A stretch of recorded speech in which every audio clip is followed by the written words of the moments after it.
High friends, வணக்கம். Welcome to Raji's classic kitchen. இன்றைக்கி நம்ம ஸ்கூலுக்கு அல்லது ட்ராவல் பண்ணுறப்ப கையில் ஆகாமல் சாப்பிட ஹெல்த்தியாக சப்பாத்தி ரோல் செய்கிறது எப்படின்னு பார்க்கலாம் வாங்க. ஃபஸ்ட்டு சப்பாத்தி மாவு ரெடி பண்ணிக்கலாம். அதுக்கு ஒரு பவுலில் 1 கப்பு கோதுமை மாவு, தேவையான அளவு உப்பு சேர்த்து மிக்ஸ் பண்ணிக்கலாம்.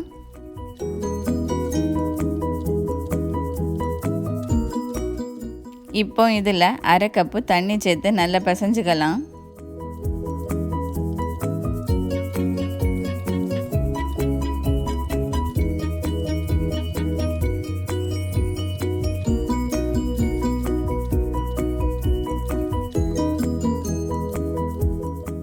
இப்போ 1 டீஸ்பூன் எண்ணெய் ஊற்றி நல்லா சாஃப்டாக பிசைஞ்சு எடுத்துக்கலாம்.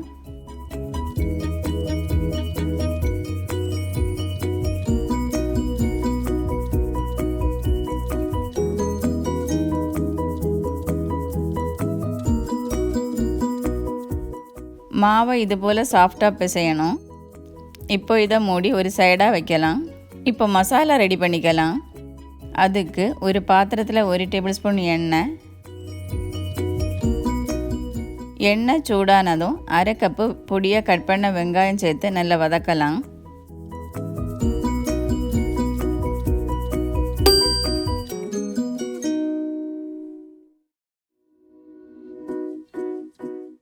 இப்போ 1/2 கப்பு பொடியாக கட் பண்ண தக்காளி சேர்த்து நல்லா வதக்கலாம்.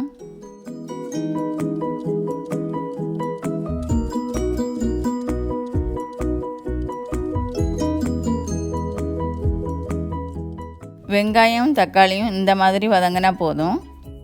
இப்போ 1 டீஸ்பூன் மல்லிப்பொடி, 1 டீஸ்பூன் மிளகாய் பொடி, 1/2 டீஸ்பூன் கரம் மசாலா, 1/4 டீஸ்பூன் மஞ்சள் பொடி, தேவையான அளவு உப்பு சேர்த்து மசாலாவோட பச்சை வாசனை போகும்படி நல்லா வதக்கலாம்.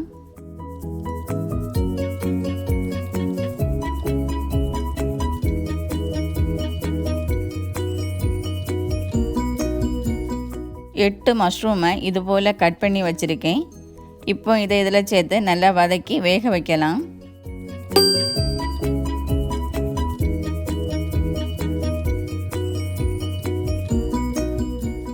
இதில் தண்ணி எதுவும் சேர்க்க வேண்டாம். இந்த மஷ்ரூமில் உள்ள தண்ணியே போதும். அடி பிடிக்காமல் இருக்க அப்பப்போ கிளறி விட்டுக்கலாம்.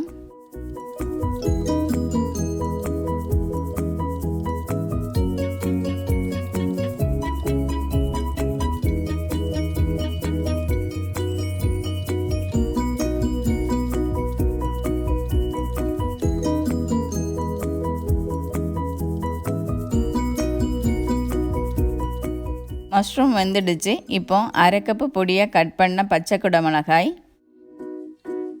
1/2 கப்பு பொடியாக கட் பண்ண ஆரஞ்சு குடமிளகாய் சேர்த்து நல்லா வதக்கலாம்.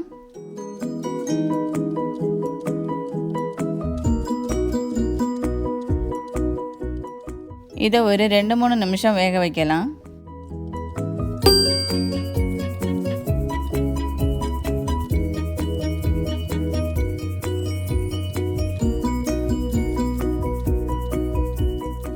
இந்த மாதிரி வெந்தால் போதும். இப்போ ஸ்டவ்வை ஆஃப் பண்ணிவிட்டு 1/2 டீஸ்பூன் பூண்டு பொடி, 1/2 கப்பு கட் பண்ண பாலக்கீரை சேர்த்து நல்லா வதக்கலாம். கீரை அந்த ஹீட்லேயே வெந்துடும்.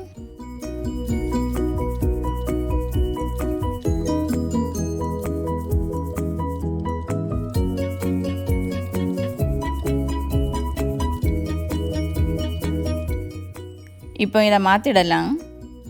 இப்போ சப்பாத்தி ரெடி பண்ணிக்கலாம். இது போல் கொஞ்சமாக மாவு எடுத்து பால் போல் உருட்டி கோதுமை மாவில் தொட்டு சப்பாத்தி தட்டிக்கலாம்.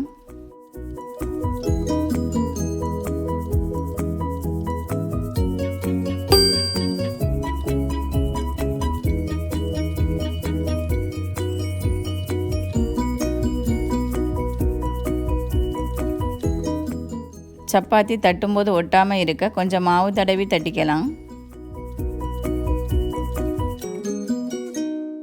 தோசைக்கல்ல சுட வச்சுருக்கேன். இப்போ இதை போட்டு சுட்டு எடுக்கலாம்.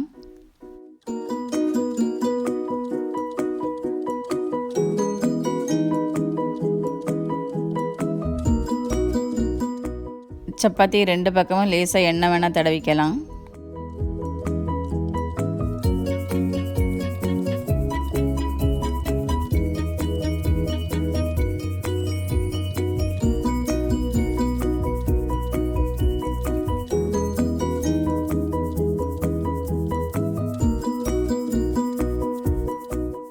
இப்போ இதில் கொஞ்சமாக சீஸை ஸ்ப்ரெட் பண்ணிக்கலாம்.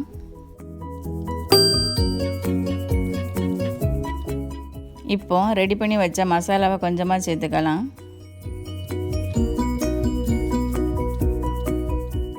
மசாலா மேலே கொஞ்சம் சீஸ் போட்டு இது போல் மடக்கி ரோல் பண்ணி ஒரு 10 செகண்டு வச்சு எடுக்கலாம்.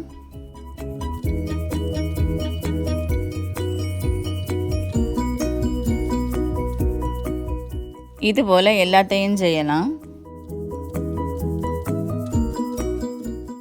இப்போ நம்ம பேப்பரில் ரோல் பண்ணிக்கலாம்.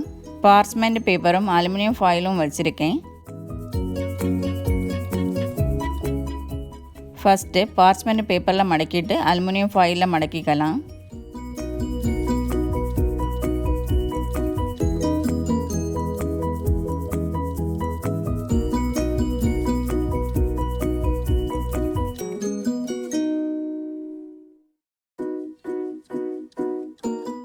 இப்படி செய்யும்போது நம்ம கையில் ஆகாது, சாப்பிடவும் ஈஸியாக இருக்கும்.